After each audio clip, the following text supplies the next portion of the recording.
ইতিহাস তুলে ধরে ধরে কথাগুলো আলোচনা করার মতোই আপনাদের বলবো। প্রশ্ন থাকলে আপনারা প্রশ্ন করবেন।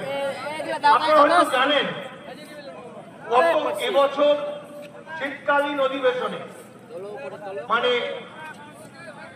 মাত্র কয়েক মাস আগে শীতকালীন অধিবেশনে যে 16টা বিল জমা পড়েছিল,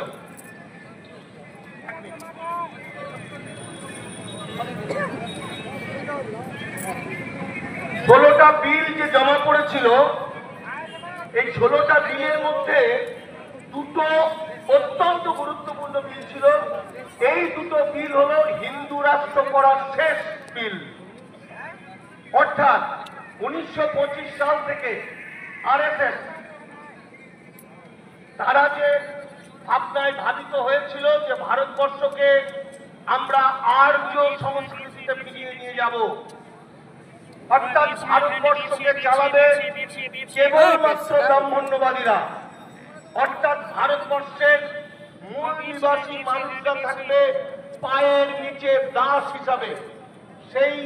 সেই যে ভাবনা থেকে ওরা দীর্ঘ 100 বছর ধরে নানা পরিকল্পনা করেছে, আমরা সেই পরিকল্পনা ধরতে পারিনি।